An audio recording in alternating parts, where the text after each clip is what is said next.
Hey guys, it's YXBA here again. Nice to be back. Today I want to talk about an interview that Reggie Fils-Aimé did with Bloomberg Business News. It seems like anytime somebody talks about the NX, people tend to jump to all kinds of conclusions, and I just want to break down some of these comments Reggie made and let you guys know exactly what to read into this and what not to read into it, in my opinion. So, here's what Reggie had to say.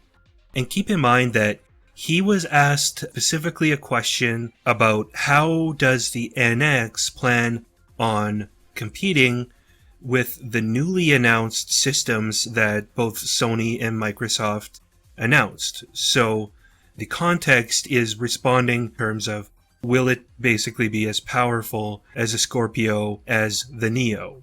So, here's what he said. For us, it's not about specs. It's not about teraflops.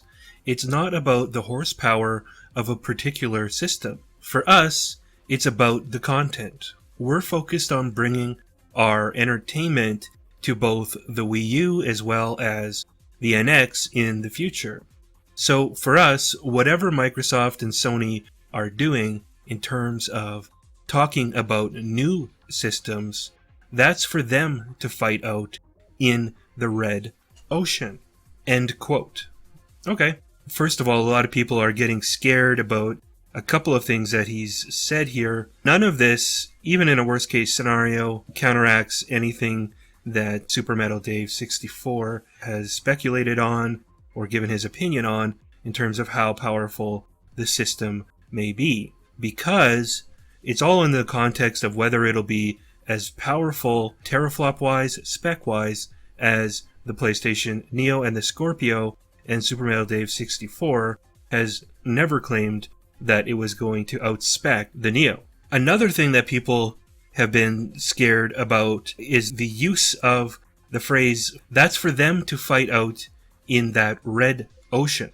Okay, so people are reading into this that Nintendo is still taking completely a Wii mindset, a DS mindset, if you will, because the opposite of a blue ocean is a red ocean. And let me explain to you, because I've read the book myself, what a red ocean specifically refers to. And it doesn't refer to anything beyond this. It's just this one thing. A red ocean is basically a business practice where businesses end up making virtually the same product, and they fight a battle over the price of the product as well as the technical specifications of that product. Okay? So an example of this would be Android. Okay?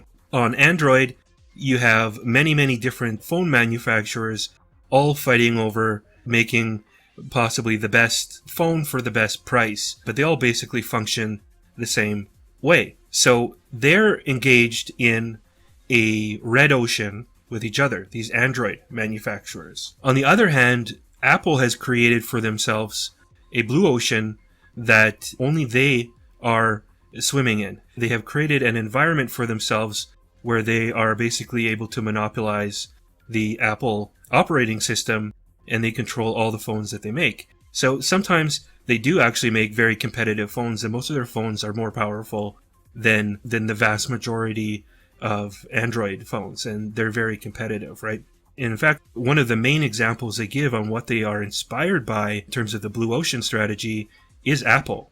And that's a company that puts out pretty good products, but the thing is that you really need to do something a little bit different and approach the market in a different way so that you're able to basically swim out into a blue ocean. Okay, so people are afraid of is that this means that Nintendo is going to come out with a super weak and super cheap console is just ridiculous. I mean, even the most pessimistic rumors have the system in the range of the Xbox One, which would make it capable of running all of the third-party games that you're going to see in the next, 3, 4, 5 years, because that system is going to be supported for that period of time, and so is the PlayStation 4. But the other thing that I want to point out is that all of this, everything that I've said here is basically one interpretation of what Reggie is saying, and it's a very simplistic interpretation, and that's that he's basically saying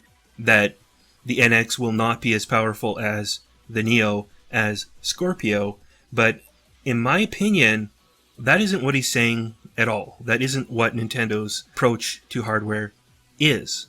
Okay? Mind you, I don't think it will be as powerful. Don't take this the wrong way. I'm not suggesting it's going to be as powerful as the Neo. But what he's saying here, basically that Nintendo does not look to Sony and Microsoft for guidance on how powerful the next system should be. Or the point of their next hardware isn't about looking at what their competitors are doing and trying to out-inch them. So Nintendo is driven by producing an innovative product which will have some unique features and will highlight their games.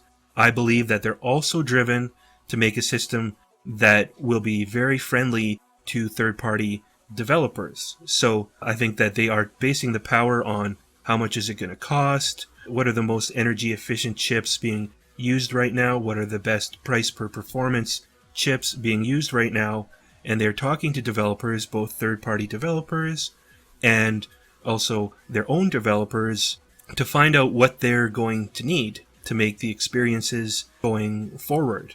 All right? So that would be what they would base it on. They wouldn't be basing it on what Sony and Microsoft is doing. So, if Nintendo comes up with some concept that requires a lot of power to take advantage of it, they're going to come out with a really powerful system. It's so long as they can get the price down. And if Nintendo has an exciting idea that they think will resonate with a lot of people and really highlight the games and is what developers want, then they'll come out with maybe a cheaper and lower spec console. So you can't read anything really into these comments. He did make some more comments as well about Nintendo wanting to target the mainstream, and that has never changed. They've always decided to do that. They were targeting the mainstream with the Wii U, and it ended up actually not working out that well for various reasons. But that system was actually more powerful than the current machines that were on the market, right? Than the 360 and the PS3. So even though Nintendo's mindset isn't to compete directly with Sony and Microsoft. He also made interesting comments about VR.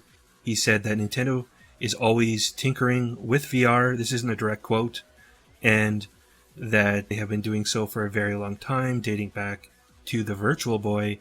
And he really made it sound like when the time is right and the price of the technology comes down enough, that Nintendo would jump in at that point, but currently they have no plans to do so, as they see that VR is only going to be mainstream cost effective in quite some time. So I guess another point that you can take out of all of this is Nintendo continues to be dedicated to creating products that are capable of hitting the mainstream, which, is really something that Sony has done a really, really good job of this generation. And it turned out that what people would consider to be traditional console gaming is actually a pretty mainstream thing. Again, take these comments for they are, not for what people are freaking out about.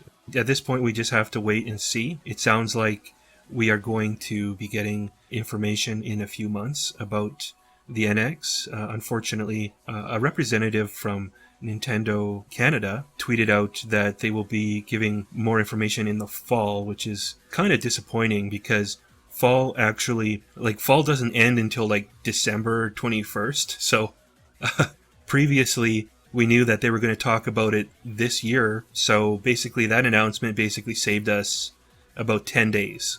So we know we're going to find out about it before Christmas. It's awesome. So let me know in the comments below if you agree with what I have said or if you don't agree. Again, please remember to like this video if you liked it. And if you want to hear more from YXBA, please subscribe.